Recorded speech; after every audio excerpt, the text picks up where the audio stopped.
la valeur de position. Tout d'abord, un petit rappel. Est-ce que tu reconnais ces petites formes?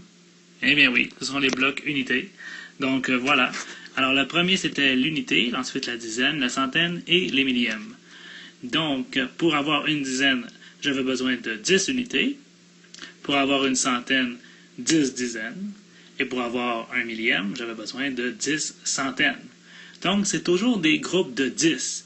C'est ce qui rend la vie plus facile quand on compte. Maintenant, on regarde un peu ce tableau. Alors, tout d'abord, on a les plus petits nombres qui vont commencer ici, donc à l'unité, et on va grandir jusqu'au milliard, billiard, tout ça, vers la gauche. Alors, la première position, c'est donc l'unité. Ensuite, on a la dizaine. Ensuite, on a la centaine. Ensuite, on a les unités de mille, dizaines de mille, centaines de mille. Unités de millions, dizaines de millions, centaines de millions. Unités de milliards, dizaines de milliards, centaines de milliards. Alors, comme tu peux voir, ce sont toujours les mêmes mots qui se répètent. Unité, dizaines, centaines. Il faut tout simplement savoir maintenant la position pour pouvoir lire le nombre comme il faut. Donc, si j'ai un nombre, par exemple, je vais en écrire un au hasard. Alors, supposons que j'écris ici.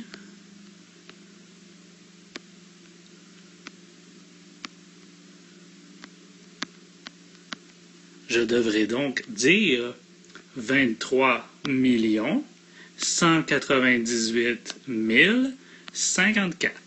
C'est comme ça que je vais lire le nombre. Et ça, je te suggère de le pratiquer. Maintenant, il y a plus petit que l'unité. C'est la partie décimale. Donc, c'est ce qu'on va voir après la virgule. Le premier chiffre après la virgule s'appelle dixième. Quand on verra la fraction, tu vas voir que c'est comme un dixième. Ah, très bien. Il y a la même chose pour les centièmes, millièmes, 10 millièmes, 100 millièmes. Bon, maintenant, dis-le pas trop fort, mais je vais te montrer un truc. Alors, c'est comme si je te révèle un secret pour des questions de test. Alors, supposons qu'on te pose la question, quelle est la valeur du chiffre 7 dans le nombre 273 689. Eh bien, tout d'abord, je vais observer le 7. Où est-il dans mon nombre? Il est ici. Alors, comme le 7 est à la position des dizaines de mille, il vaut 70 000. Oh! Un autre. Combien y a-t-il de dizaines dans le nombre 22 675?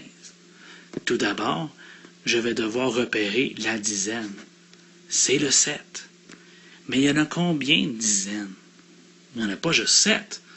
Parce qu'on a vu tout à l'heure que pour avoir des centaines, ça prenait des dizaines. Donc, les centaines, ça fait partie des dizaines aussi.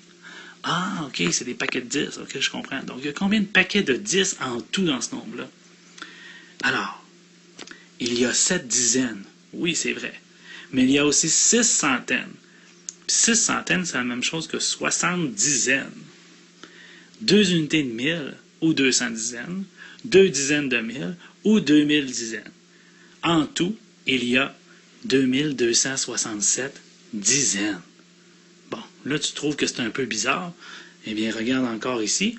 C'est très facile. Tout d'abord, tu repères la dizaine, si on te demande la dizaine. Combien y a-t-il de dizaines dans le nombre? Alors, je trouve la dizaine. C'est le 7, et je prends tout ce qui vient avant. C'est pour ça que j'avais fait une flèche comme ça. Donc, 2267, et ça, c'était ma réponse. C'est pas plus compliqué que ça. Maintenant, que la force soit avec toi. Bon courage, pratique, bonne chance.